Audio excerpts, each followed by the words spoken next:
Nós frequentávamos outra igreja, né? E eu voltava vazia, querendo algo mais de Deus.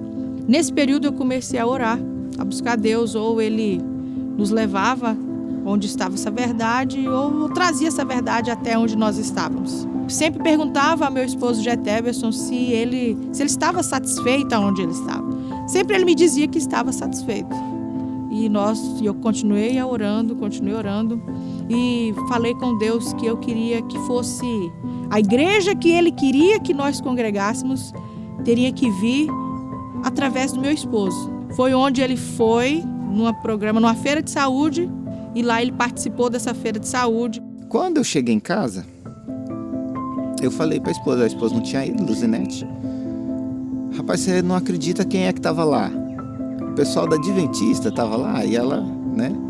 Eu falei, e eles me perguntaram se eu queria estudar a Bíblia, e eu aceitei. O Geteverson passou com seus filhos, aceitou o estudo bíblico, e eu, por obra de Deus, eu vi o nome dele e decidi, o Espírito Santo me tocou que eu tinha que ir lá dar estudo bíblico para ele. Então ali começou toda a história.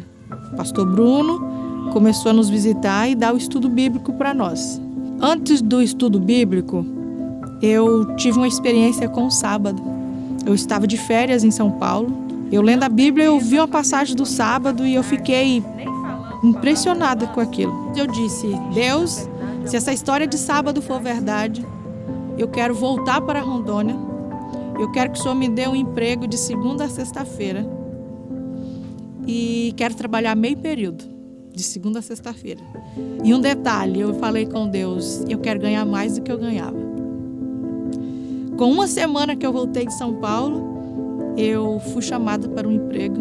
E esse emprego era de segunda a sexta-feira. E eu ganhava mais do que eu ganhava. Eu comecei a guardar o sábado em silêncio, sem ninguém saber. Ninguém sabia, nem esposo, nem filho, nem ninguém. Quando chegava o horário do pôr do sol, eu entrava dentro do quarto sozinha. E ali eu fazia o culto sozinha, eu orava ali a Deus. O tempo passou. O pastor entrou em contato. Então eu decidi começar, a partir das quintas-feiras, e toda quinta-feira dar o estudo bíblico para eles. Eu sonhei 3 vezes o mesmo sonho. Eu sonhei que eu estava na chácara de casa, um carro branco subia e entrava pela porteira. E quando chegava em casa era um pastor. Nisso levou um tempo, eu acabei esquecendo disso. Quando foi no último dia do estudo bíblico, eu estava na varanda em pé e o carro branco subiu e entrou pela porteira e chegou em casa. E era o pastor Bruno. O carro branco do sonho que eu tinha sonhado 3 vezes era o carro branco do pastor Bruno. Que quando foi o último dia do estudo que eu olhei a cena do sonho, igualzinho aconteceu. E ela me contou que ela teve esse sonho muito antes de me conhecer. E quando eu cheguei com o meu carro branco, ela lembrou do sonho, que chegava alguém no carro branco para dar um estudo bíblico para ela, para apresentar Jesus para ela, de uma forma diferente, porque ela já conhecia Jesus, mas de uma forma diferente. Então, ela viu ali a realização do sonho dela. No dia do nosso batismo, não tinha nenhum familiar lá.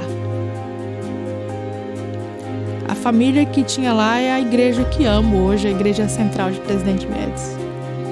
Eles estavam felizes ali em nos receber. A igreja estava lá. E o mais importante, o Pai, o Filho e o Espírito Santo estavam lá.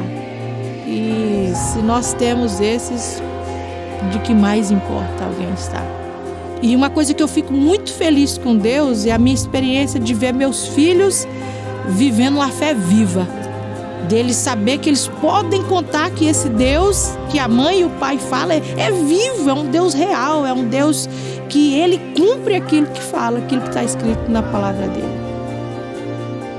Até eu cheguei para ela e falei assim que eu não conhecia a Bíblia, mesmo sendo de outra denominação, mas as crianças dela, que no caso são mais novas que eu, sabiam muito mais do que a mim. Então foi aí que eu percebi que eles tinham algo diferente. E também pelos ensinamentos em casa, pela guarda do sábado, pelo fato de também as doutrinas da religião também. Aí aos poucos ela foi me ensinando. Nós fazíamos o culto, Tínhamos o culto familiar, fazia o culto pôr do sol, e ela começou a observar.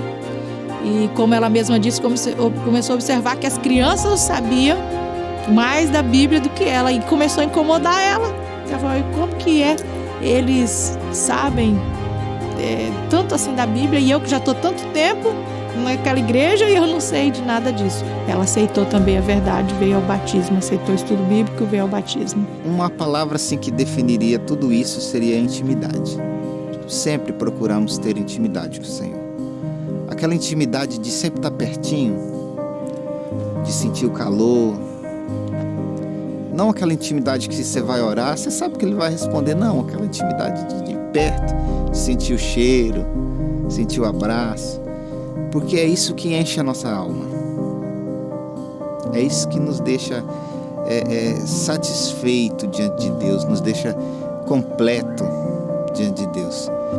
Quantas vezes eu já senti saudade do céu, sem conhecer o céu, sem saber.